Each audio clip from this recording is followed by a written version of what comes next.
Hello guys and welcome back to my channel सिर्फ IAS। अब यहाँ पे हम अपनी जो इन्वायरमेंट को कंटिन्यू कर रहे थे ना, विजन IAS अक्टूबर 2023 की इस मंथली मैगजीन की इन्वायरमेंट टॉपिक को कर रहे थे, उसी से रिलेटेड ये न्यूज़ इन शॉर्ट है। वो बहुत लंबा हो जाता, इसलिए मैंने सोचा इसको अलग कवर कर दूं। तो इसमें सबसे पहले समझिए कि कोरल रीफ ब्रेक थ्रू क्या है। देखिए, कोरल रीफ ब्रेक थ्रू को लॉन्च करा इंटरनेशनल कोरल रीफ इनिशिएटिव के द्वारा, और पार्टनरशिप इसमें रही थी global fund for coral reef और हाई लेवल क्लाइमेट चैंपियंस के। एम ये था कि हम कोरल रीफ, आप जानते हैं, एक्सटेंड हो रही हैं, तो इनका प्रिवेंशन एक्सटेंड करें एटलीस्ट 1,25,000 किलोमीटर स्क्वायर का of shallow water tropical coral reef का। क्या कदम उठाएंगे ताकि अपने टारगेट को पूरा करें? देखो, जो लोकल ड्राइवर्स हैं लॉस के लिए, जो है एक कारण है, उनको यहाँ हटाना है। जैसे लैंड बेस्ड सोर्सेज जो पोल्यूशन की हैं वो ख़त्म करें, जो भी डिस्ट्रक्टिव सोर्सेज हैं डेवलपमेंट के उन्हें ख़त्म करें, ओवर फिशिंग जो हो रही है उसे ख़त्म करें। ठीक है, फिर आई बात बॉल्स्टर resilience based coral reef conservation.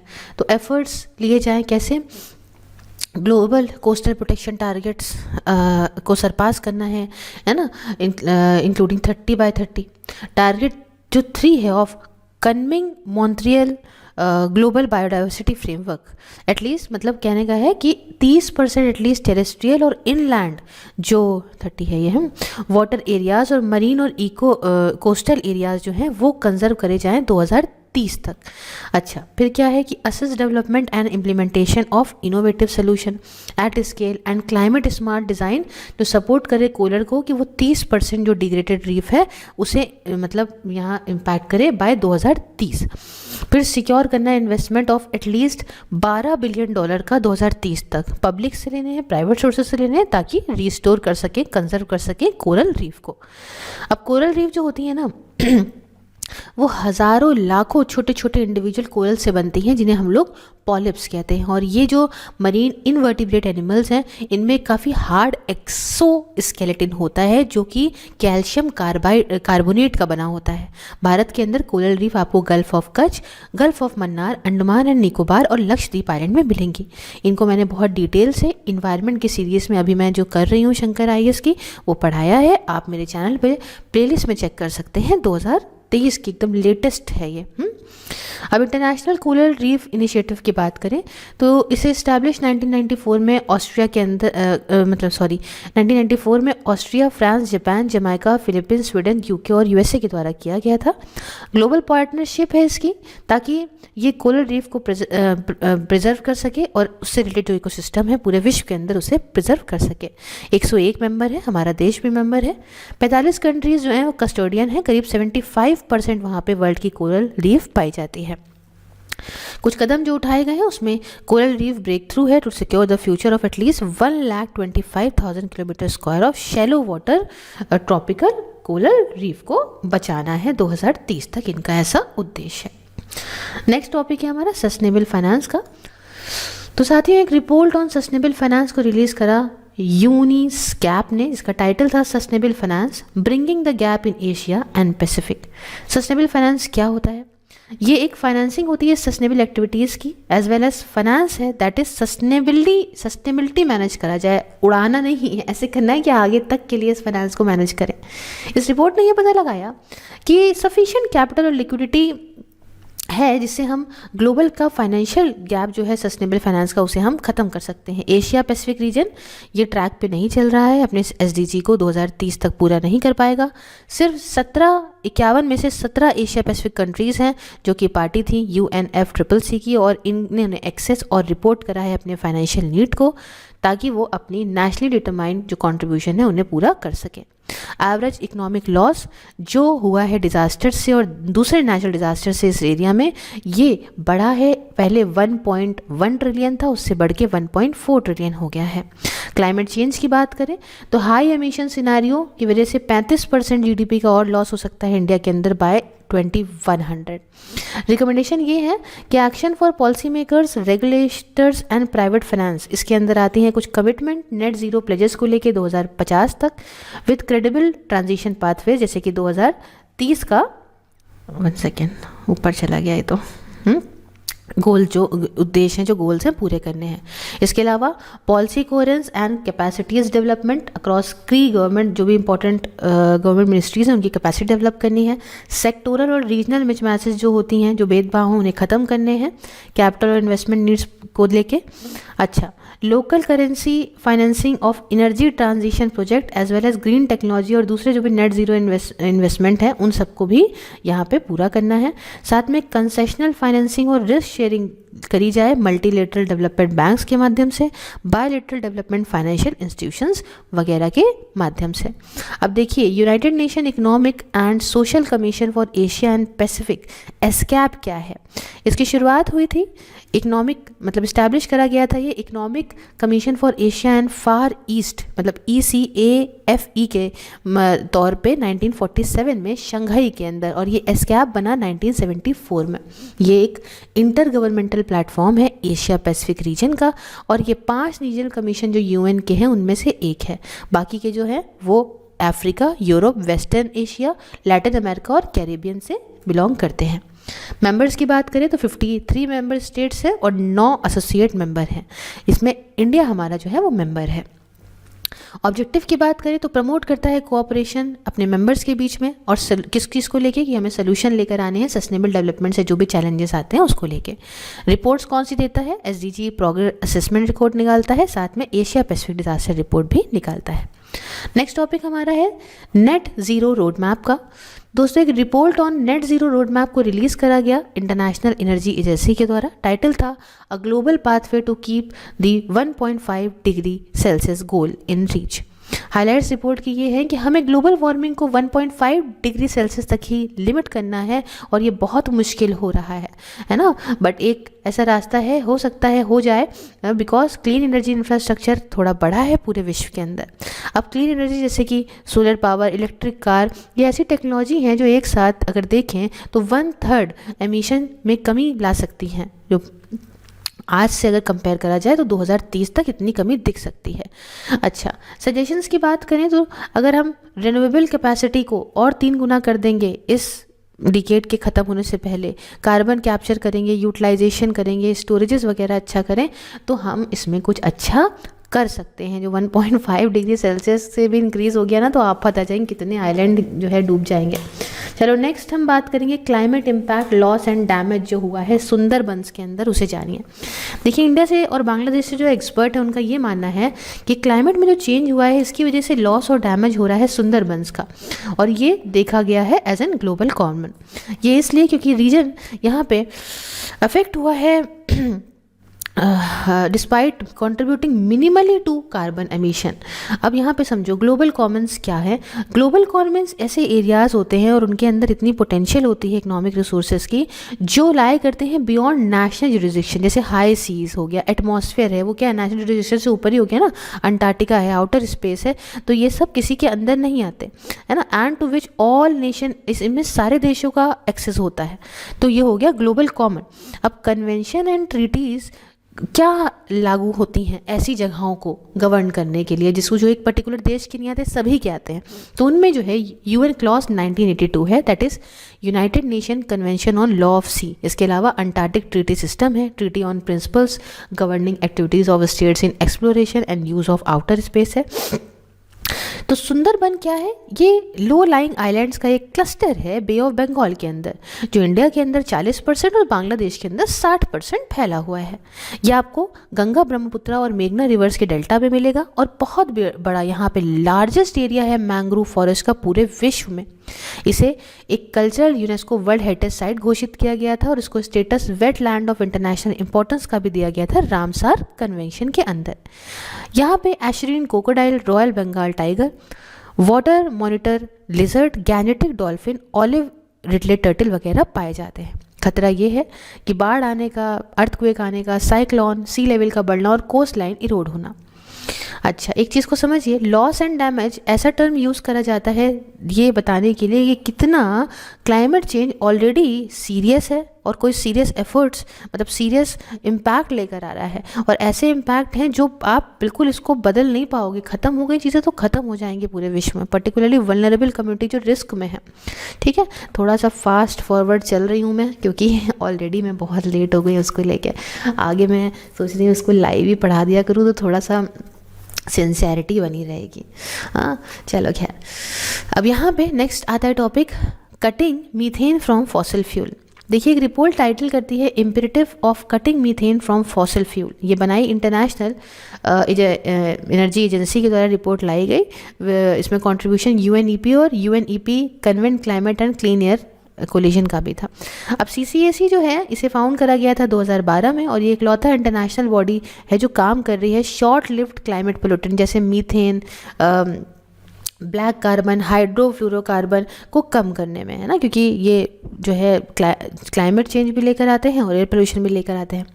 क्या रिपोर्ट ने पता करा, ये टारगेट की फाइंडिंग इसकी ये थी कि जो टारगेटेड मीथेन का मिटिगेशन है फॉसिल फ्यूल से जो कम करना है, could avoid 0.1 degree Celsius warming by 2050, और without target action on methane increase in global average surface temperature. ये हो सकता है अगर इसमें काम नहीं करोगे तो हमारा ग्लोबल एवरेज सरफेस टेम्परेचर इससे 1.6 डिग्री सेल्सियस से बढ़ जाएगा 2050 तक। अगर मीथेन को रोक दोगे 2050 तक तो इससे आप नियरली 1 लाख जो प्री मेच्योर डेथ है ओजोन एक्सपोजर की वजह से वो रोक सकते हो। 90 मिलियन टन जो क्रॉप का लॉस होगा जैसे वीट, राइस, सोय, मेज़ का, वो ओजोन और क्लाइमेट चेंज की वजह से वो रोक सकते हो। करीब 85 बिलियन आवर्स जो लॉस लेबर का है हीट एक्सपोजर की वजह से, वो आप यहाँ पे रोक सकते हो। ठीक है, अच्छा और समझिए, जो मीथेन है दैट इज CH4, ये ग्रीन हाउस गैस है और यही रिस्पॉन्सिबल है 30% जो ग्लोबल वार्मिंग होती है उसके लिए। करीब 580 मिलियन टन्स ऑफ मीथेन ये एमिट होती है हर एक साल ग्लोबली। 60% जिसमें से आती है ह्यूमन एक्टिविटीज़ से, जैसे landfills, agriculture practices, waste water treatment वगैरह से। ये सेकेंड लार्जेस्ट कॉन्ट्रीब्यूटर है जो क्लाइमेट चेंज में अपना कॉन्ट्रीब्यूशन देता है। समझ लो आप, कार्बन डाइऑक्साइड के बाद सेकेंड लार्जेस्ट है ये मीथेन। हाँ, कदम क्या उठाए गए इसको लेके, तो ग्लोबल मीथेन प्लेज लॉन्च करी गई थी COP26 में 2021 में, और इसमें ये था कि हम मीथेन को, इसके एमिशन को 30% से कम कर देंगे 2030 में, है ना, 2020 से कंपैरिजन में। और global galvanising organic bio agro resource था, जिसे धन स्कीम कहते हैं, एक अम्ब्रेला इनिशिएटिव था मिनिस्ट्री ऑफ जल शक्ति में। इसमें यह था कि हम वेस्ट जो है इसे रिसोर्सेज में कन्वर्ट करेंगे और मीथेन के एमिशन को और ज़्यादा कम करेंगे। नेक्स्ट टॉपिक हमारा है decarbonisation of the cement industry. देखिए, सीमेंट इंडस्ट्री में pyro processing that is limestone and clay, इसे गर्म करा जाता है in a kiln of more than 1400 degree Celsius पे, और कैल्सिनेशन मतलब आपका कैल्शियम कार्बोनेट को भी गर्म करा जाता है, इस प्रोसेस को बोलेंगे कैल्सिनेशन। और ये मेजर प्रोसेसेस हैं जिसकी वजह से कार्बन खूब निकलता है। तो डीकार्बनाइज करने के लिए सीमेंट इंडस्ट्री में क्या ज़रूरत है, क्यों ज़रूरत आ गई है? देखो, सेकेंड लार्जेस्ट इंडस्ट्रियल एमिटर है पूरे वर्ल्ड का, मतलब आयरन है, स्टील है, और फिर उठा के आयरन स्टील है और उसके बाद सीमेंट इंडस्ट्री आ जाती है। 7% जो पूरे विश्व के अंदर कार्बन डाइऑक्साइड एमिट होती है वो 7% निकलती है इस सीमेंट की इंडस्ट्री से। मतलब आप समझ रहे हैं, ह्यूमन द्वारा करी गई कोई चीज़ बढ़िया नहीं हो जा रही है। अच्छा, अब हमें अपनी कमिटमेंट नेट ज़ीरो एमिशन की 2050 तक पूरी करनी है, तो भैया इसके लिए बहुत ज़रूरी है 2070 तक भी करनी है ना, जैसे इंडिया ने कहा, तब भी ये बहुत ज़रूरी है। इंडिया के लिए क्या चैलेंजेस हैं? देखिए, इंडिया बहुत फास्टेस्ट अर्बनाइजिंग कंट्री है ना, हाउसिंग इंफ्रास्ट्रक्चर हमारे यहाँ बहुत तेज़ी में बढ़ रहा है। अगर कुछ अल्टरनेटिव है नहीं हमारे पास में, है ना, पायरो प्रोसेसिंग के लिए या कैल्सिनेशन के लिए, तो हम क्या करें? लिमिटेड इनिशिएटिव है, इकोनॉमिक मेजर्स लिए जा रहे हैं कि हम एनर्जी एफिशिएंसी एनहांसमेंट को और बढ़ाएं सेक्टर्स में। कदम क्या उठा सकते हो? देखो, जो शेयर है ब्लेंड सीमेंट का उसे बढ़ाओ। ठीक है, मतलब लाइमस्टोन का यूज़ कम करो, दूसरा कोई सब्स्टिट्यूट लेकर आओ। इससे आप रिसाइकिल मटेरियल का जो प्रोडक्शन में जो शेयर है उसे बढ़ाओ। ज़्यादा यूटिलाइजेशन करो ऑल्टरनेटिव फ्यूल्स का, जैसे कि refuse, derived fuel, industrial waste, biomass use करो। इनोवेटिव टेक्नोलॉजी का, जैसे कार्बन कैप्चर हो गया, यूटिलाइजेशन और स्टोरेज हो गया, मतलब carbon capture, utilisation and storage CCU इसका। अच्छा, कॉम्पोजिशन मैटर समझिए। इंडिया करेंटली 4 तरह की सीमेंट को प्रोड्यूस करता है जो इंपॉर्टेंट रोल है इस एमिशन में, जैसे कि पहली है लाइमस्टोन या क्लिंकर, दूसरी है फ्लाई ऐश, तीसरी है स्लैग और चौथी है जिप्सम। तो टोटल कार्बन डाइऑक्साइड जो एमिट होती है ना, उसमें टन ऑफ कार्बन डाइऑक्साइड पर टन ऑफ सीमेंट आप यहाँ पे इस तरीके से देख सकते हो कि इस जगह से दिया हुआ है। नेक्स्ट टॉपिक है हमारा India running out of phosphorus. देखिए फास्फोरस जो होता है ना, बहुत ही इंपॉर्टेंट माइक्रो न्यूट्रिएंट्स है जो बहुत ज़रूरी है किसी प्लांट की ग्रोथ के लिए। ठीक है, प्लांट क्यों इसको लेता है? क्योंकि फोटोसिंथेसिस करता है, इसके माध्यम से एनर्जी ट्रांसफर करता है, न्यूट्रिएंट का मूवमेंट होता है प्लांट के अंदर, स्ट्रॉन्ग रूट्स रहती हैं, जेनेटिक कैरेक्टरिस्टिक अच्छी ट्रांसफर होती हैं। और इंडिया वर्ल्ड का लार्जेस्ट इम्पोर्टर है फॉस्फोरस का। ठीक है, ज़्यादातर तो देखा जाता है कैडमियम लेडन डिपॉजिट हमारे यहाँ वेस्ट अफ्रीका से ये मंगाते हैं। तो फॉस्फेट रॉक मेजरली प्रोड्यूस होते हैं सिर्फ 2 स्टेट से, एक राजस्थान से, एक मध्य प्रदेश से। कुछ डिपॉजिट आपको सेंट्रल पार्ट में भी दिखेंगे इंडिया के, ललितपुर जैसे कि उत्तर प्रदेश, मसूरी सिंगलिन में, कूडापत बेसिन आंध्र प्रदेश के अंदर, तो कुछ जगहों पे तो आप पा जाओगे। अच्छा, कंसर्न क्या है अगर फॉस्फोरस नहीं मिला तो? ज़्यादातर जगहों पे फॉस्फोरस जो है वो रहता है कैडमियम के साथ, और कैडमियम एक हैवी मेटल है जिसको हटाना बहुत महंगा होता है। उसके साथ बहुत सारी कंट्री जैसे मोरक्को, वेस्टर्न सहारा, चाइना, अल्जीरिया वगैरह, ये ज़्यादातर वर्ल्ड का जो रिजर्व है फॉस्फोरस का वो इनके पास है, और जो कि बहुत बड़ी खतरे की बात है। तो फॉस्फोरस के अफेक्ट हार्मफुल क्या हो सकते हैं? देखो, ज़्यादातर फॉस्फोरस तो डायरेक्टली वाटर बॉडीज़ में बह जाता है एज एग्रीकल्चर के माध्यम से बहते हुए। ठीक है, सीवेज के माध्यम से भी जाता है, जिसकी वजह से जो ये टॉक्सिक एल्गे ब्लूम देखने को मिलता है। मैंने इसको बहुत अच्छे से इन्वायरमेंट की सीरीज़ में पढ़ाया है, तो आप पढ़ सकते हैं। अच्छा, कैडमियम लेडेस फर्टिलाइजर्स ये ऑफन अप्लाई होते हैं, सॉइल को एब्जॉर्ब करे जाते हैं क्रॉप्स के द्वारा, और कंज्यूम और बायो एक्यूमुलेट होते हैं ह्यूमन बॉडीज़ के अंदर, जिससे हमारी हार्ट को खतरा हो सकता है। कैसे कम कर सकते हो इसको? देखो, आप केमिकल फर्टिलाइजर्स को कम करो। ठीक है, उसके अलावा लो और इनपुट एग्रो इकोलॉजिकल अप्रोचेस को अपनाओ। उसके साथ जो अर्बन सीवेज है उसे कम करो, ताकि है ना कि वहाँ फॉस्फोरस कम प्रोड्यूस हो। तो ये पूरी कहानी है। नेक्स्ट है हमारा कोनोकार्पस ट्रीज। देखिए ये क्या है? ये एक इन्वेसिव मैंग्रोव की स्पीशी है। रिसेंटली इसे गुजरात की सरकार ने बैन कर दिया, पहले तेलंगाना की सरकार ने भी इसे बैन कर दिया था। तो क्या है ये कोनोकार्पस जो है? ये एक जीनस है 2 तरह की स्पीशी का, फ्लावरिंग प्लांट की, इन द फैमिली ऑफ कॉम्ब्रीटेक्सिए, जो कि एक ट्रॉपिकल रीजन्स पूरे वर्ल्ड का है, वहाँ का यहाँ वहाँ पाया जाता है।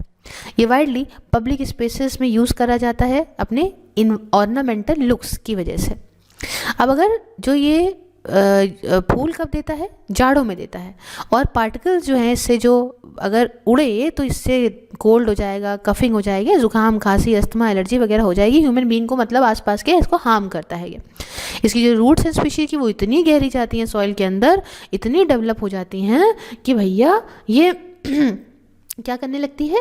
ये जो है डैमेज करती है टेलीकम्युनिकेशन की जो लाइन नीचे से गई होती हैं, या ड्रेनेज की लाइन गई होती हैं, फ्रेश वाटर सिस्टम को भी कर देती है, मतलब कुछ भी जो है खतरनाक हो ही जाता है। ठीक है, नेक्स्ट टॉपिक है हमारा अमेजोन रिवर बेसिन का। देखिए एज लेक पूरा क्योरा सूख गई है, तो जो फ्लोटिंग विलेज है वो अब मड फ्लैट में कन्वर्ट हो गया। एकदम ऐसे ही सब हो गया, बिल्कुल गिलगिला सा मामला।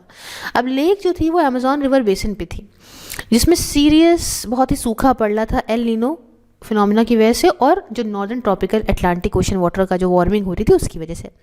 तो ये सारे जो क्लाइमेट फिनोमिनास थे ना, वो और बढ़ गए ग्लोबल वार्मिंग की वजह से और फॉसिल फ्यूल जलाने की वजह से। अब थोड़ा सा अमेजोन रिवर बेसिन के बारे में जानिए। ये लॉन्गेस्ट ड्रेनेज बेसिन है पूरे विश्व का, करीब 34% साउथ अमेरिका को कवर करता है, और हार्बर देखें तो 60% वर्ल्ड का रेन फॉरेस्ट यहाँ है, 10% प्लैनेट का जाना जाता, मतलब यहाँ पे 10% तो हमारी जो प्लैनेट की लाइफ है वो यहाँ है। कौन कौन सी कंट्रीज़ में है? ब्राज़ील में देखिए, इक्वाडोर और ट्रॉपिक ऑफ कैप्रिकॉर्न दोनों ही इससे पास होके गुजरती हैं ब्राज़ील से। फिर उसके अलावा Bolivia, Colombia, Ecuador, Guinea, Peru और सूरीनेम और वेनेजुला, तो ये सारी कंट्रीज़ हैं। अच्छा, ब्राज़ील से एक बार समझ लीजिए, इक्वेटर और ट्रॉपिक ऑफ कैप्रिकॉर्न दोनों ही ब्राज़ील से 2 लाइन, ये दोनों लाइनें होके गुजरती हैं। हमारे यहाँ से कौन सी लाइन गुजरती है ज़रा प्लीज़ कमेंट बॉक्स में बताइएगा। चलिए नेक्स्ट टॉपिक की बात करते हैं, वो है petroleum Coke for pet coke. समझिएगा इस बात को। देखिए सुप्रीम कोर्ट ने कहा commission for air quality management से कि आप इश्यूज़ जो भी डिस्ट्रीब्यूशन को लेके हो रहे हैं हाईली पोल्यूटिंग पेट कोक को लेके, उसे समझिए थोड़ा। पेट को क्या होता है, ये कार्बन रिच सॉलिड मटेरियल है जिसे फाइनल क्रैकिंग प्रोसेस के माध्यम से जब क्रूड ऑयल रिफाइनिंग में होता है तो वहाँ से निकलता है। इसको कोल के बदले में यूज़ करा जा रहा है क्योंकि इसका काफ़ी ज़्यादा कैलोरिक वैल्यू इसकी ज़्यादा है। ये एक हाइड्रोफोबिक है, कम वोलेटाइल है और इससे काफ़ी कम ऐश राख प्रोड्यूस होती है। इसको सीमेंट मैन्युफैक्चरिंग में, लाइम किल्न्स में, इसके अलावा इंडस्ट्रियल बॉयलर्स, एल्यूमिनियम अनॉड्स वगैरह में यूज़ किया जा रहा है। नेक्स्ट टॉपिक है unified registration portal for Govardhan का। देखिए पोर्टल जो है ये रजिस्ट्रेशन जो आपका है ना ऑफ कंप्रेस बायोगैस, इसको लेके सही से बनाएगा चीज़ें। पोर्टल सही है और बायोगैस प्लांट को पूरे विश्व मतलब पूरे देश के अंदर जो है ये प्रॉपर इस प्रोसेस को बढ़िया से करेगा। अब देखिए CBG जो है मतलब कंप्रेस बायोगैस या बायोगैस प्लांट जो कि रजिस्टर करे जाएंगे इस पोर्टल के ऊपर, ये एलिजिबल होंगे कि इनको 1500 रुपीज़ पर मेट्रिक टन यहाँ इतने की असिस्टेंस दी जाएगी under the market development assistant scheme के तहत, जो कि ministry of chemical and fertiliser की है। अब गोवर्धन की बात करिए, इसका फुल फॉर्म है galvanising organic bio agro resources dhan. ये स्कीम आती है मिनिस्ट्री ऑफ जल शक्ति के अंदर। उद्देश्य ये है कि हमें वेल्थ और एनर्जी को जनरेट करना है। कैटल का जो डंक है, गोबर है, उसे कन्वर्ट करके या एग्रीकल्चर रेसिड्यू या दूसरे ऑर्गेनिक वेस्ट जो बायोगैस के हैं उसे कन्वर्ट करना है CBG और बायो फर्टिलाइजर्स में। नेक्स्ट हम बात करेंगे पॉलीथाइलीन टेरिफ्थालाटे डिग्रेडिंग एंजाइम के बारे में। शॉर्ट फॉर्म में देखें तो PET 46 कहते हैं। तो रिसर्चर्स ने आइडेंटिफाई करा PET 46 को एक डीप सी माइक्रो ऑर्गेनिज्म से, ऐसा पहली बार उन्होंने पता लगाया। PET एक काफ़ी हल्का प्लास्टिक है जो वाइडली पैकेजिंग के लिए यूज़ करा जाता है, फूड्स को और बेवरेजेस को जैसे सॉफ्ट ड्रिंक्स या पानी वगैरह को।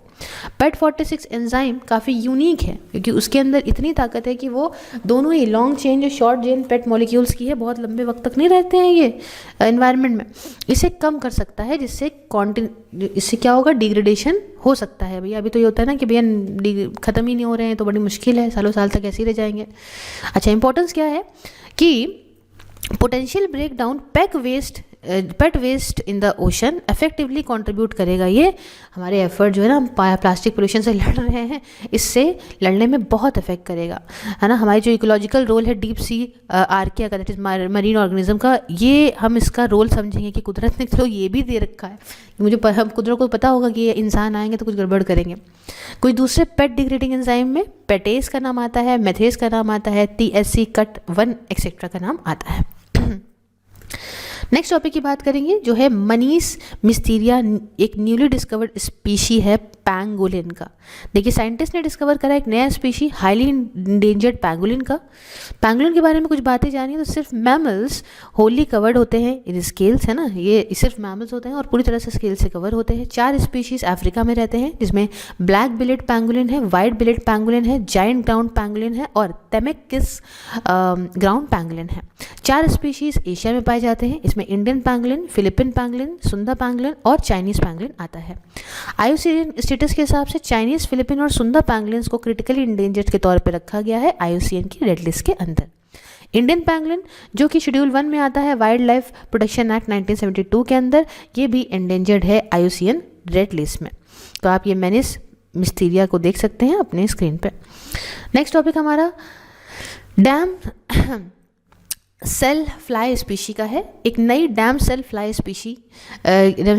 की स्पीशी मिली कहाँ पे, वेस्टर्न घाट्स केरला के अंदर, जिसका नाम रखा आर्मागेडॉन रीड टेल। जो नाम है आर्मागेडॉन रीड टेल, ये एक डायरेक्ट रेफरेंस दिया गया है उस कॉन्सेप्ट को इकोलॉजिकल आर्मागेडॉन के, जो कि एक टर्म यूज़ करा जाता है एक जो एकदम से डिवास्टेटिंग डिक्लाइन हो रहा है ना इंसेक्ट की पॉपुलेशन का पूरे विश्व के अंदर, तो इसी पे ही नाम रख दिया गया है इसका। अब यहाँ पे आप देख सकते हैं ये है डेमिस फ्लाई स्पीशी। इकोलॉजिकल जो है, देखिए जो ये छोटे छोटे जंतु हैं ना, इंसेक्ट्स, ये बहुत इंपॉर्टेंट रोल होता है इनका पॉलिनेशन में। भैया चिपकते हैं इन्हीं पे, तो पॉलिन ग्रेन्स चिपकते हैं इनके पैर वैर पे, न्यूट्रिएंट रिसाइकलिंग में काम होता है। इसके अलावा देखा जाए तो फूड सोर्स होते हैं दूसरे जानवरों का, तो ज़रूरी हर चीज़ है कुदरत ने जो बनाई है भाई। फिश मिंट के बारे में समझो, ये एक हर्बल प्लांट है, बहुत मेडिसिनल प्रॉपर्टीज़ हैं इसके अंदर। आपको हिमालयन फुटहिल्स से लेके south east Asia, China, Korea, Japan हर जगह मिलेगा। मेघालय के अंदर ये एक जा मोरदो के नाम से जाना जाता है, तोंगनिंग खोक मणिपुर में जाना जाता है, और असम के अंदर ये मसुंदूरी के नाम से जाना जाता है। इसमें होता क्या है कि फ़िश तरीके का इसका, जैसे मछली होती है ना वैसे टेस्ट होता है, वैसी स्मेल होती है, इसलिए इसका नाम फिश मिंट रख दिया। इन्वेसिव प्लांट, बिकॉज ऑफ इस एबिलिटी जिससे वो रीग्रो कर सकता है from the underground rhizomes forming new plants when disturbed. Medicinal property की बात करें तो ये डाइजेस्टिव इश्यूज़ को, या इंसेक्ट बाइट हो गई, फीवर हो गया, कफ हो गया वगैरह वगैरह, इन सबको जो है ट्रीट करने में मददगार साबित होता है। फ़ायदे की बात करें तो ये एशियन टेक्स्ट हमारे आयुर्वेद के और सिद्धा के जो है उनमें भी आप इसका जिक्र पाएंगे। ये कुछ इस तरीके का देखने को मिलता है। फिर आई बात डांसिंग फ्रॉग्स की। टुंग टुंग, तो डांसिंग फ्रॉग्स वेस्टर्न घाट्स के माने जाते हैं सबसे ज़्यादा थ्रेटेंड एम्फीबियन जिनरा हैं, सेकेंड ग्लोबल एम्फीबियन असेसमेंट जो निकाली है IUCN ने उसके हिसाब से। अब नीलगिरी डांसिंग फ्रॉग को वल्नरेबल के तौर पे रखा है, और वाइट चीक डांसिंग फ्रॉग को इंडेंजर्ड के तौर पे रखा है IUCN की लिस्ट में। इनको खतरा है इन्वेसिव स्पीशीज से, लैंड यूज चेंज से, एक्सट्रीम वेदर वगैरह से। नाम डांसिंग फ्रॉग इसलिए रखा है क्योंकि इनका जो फुट है वो हमेशा फ्लैग करा करता है, जिसमें मेल्स अपने स्ट्रेच अप करते हैं अपने हिंड लेग्स को one at a time, and फिर हिलाते हैं, वेव करते हैं इनके वेब टोज को हवा में in the rapid motion akin to a dance. ऐसा लगता है जैसे डांस हो रहा है। अच्छा, अब आई बात पिंक बोलवॉर्म की। ये भैया बहुत जो है पिंक बोलवॉर्म जो है ना, ये बड़ा न्यूज़ में रहता है।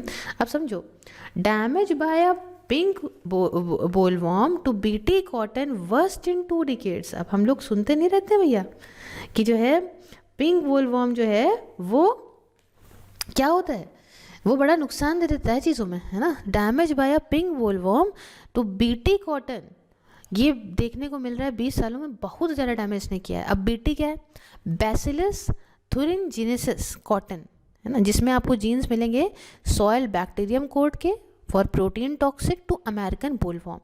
पिंक बोलवॉर्म क्या है, एक साइंटिफिक नेम है पैक्टिनोफोरा गॉसिपिला का, जैसे सॉन्डर्स का। और बोलवॉर्म जो है ये कोई भी लार्वे हो गया, है ना, ऑफ अलग अलग मोथ का कोई भी लार्वे हो गया। कहाँ मिलेगा, ईस्टर्न इंडियन ओशन रीजन में पाएंगे आप। इम्पैक्ट ये होता है कि जो अडल्ट है वो अंडे दे देते हैं कॉटन की बॉल से ऊपर, और एक बार ये अंडे हैच हो गए तो लार्वे क्या करता है, वो सीड जो है वही खा जाता है। तो इससे फाइबर जो कॉटन के हैं वो बहुत डैमेज हो जाते हैं, और इससे बहुत बड़ी समस्या ये आती है कि जो यील्ड है, जो क्वालिटी है, वो हो जाती ख़राब। नेक्स्ट बात हम करेंगे कामलांग टाइगर रिजर्व के बारे में। साथियों, कामलांग टाइगर रिजर्व ने एक बटरफ्लाई वॉक और नेचर ट्रायल इवेंट को पहली दफ़ा कंडक्ट कराया जब से ये NGOs के साथ एसोसिएट हुआ है। तो कामला टाइगर रिजर्व के बारे में थोड़ा जानिए। यह आपको लोहित डिस्ट्रिक्ट ऑफ अरुणाचल प्रदेश में मिलेगा। इसमें नाम दिया गया है कामलांग रिवर पे, जो इससे होके गुजरती है। सब ट्रॉपिकल यहाँ पे क्लाइमेट रहती है, और बहुत कॉमन ट्रीज जैसे कि अमोरा, वलीची अमारी, जिमेलिया अर्बोरिया जिसे हम लोग गमारी कहते हैं, वगैरह वगैरह, ये सारा कुछ यहाँ देखने को मिलता है। अगर फौना में देखें जानवरों में, तो फिर snow leopard, clouded leopard, tiger, Himalayan palm civets, hornbill वगैरह यहाँ देखने को मिलते हैं। ग्लो लेक्स की देखा जाता है कि इस रिजर्व के अंदर पाई जाती हैं। अब लास्ट में 15 मिनट सिटीज़ की बात करते हैं। तो ये एक अर्बन प्लानिंग कॉन्सेप्ट है जो कहता है कि भैया जो भी इंपॉर्टेंट सर्विसेज हैं उन्हें करिए with in walking and biking distance of residence, ताकि भैया सीधी सीधी बात है कि पोल्यूशन को कम किया जा सके। ठीक है, ये स्पेशल डेवलपमेंट मॉडल है जिससे और बढ़ावा दिया जाएगा लोकल, हेल्दी, इक्विटेबल और सस्टेनेबल वे ऑफ लाइफ को। तो यहाँ हमने इसका न्यूज़ इन शॉर्ट एनवायरनमेंट का कंप्लीट कर लिया। अगर लेक्चर अच्छा लगा तो लाइक शेयर सब्सक्राइब ज़रूर करिएगा, और सारे सोशल मीडिया के लिंक्स डिस्क्रिप्शन बॉक्स में आप पा जाएंगे। नेक्स्ट में हम सोशल इश्यूज़ को करेंगे, और धन्यवाद।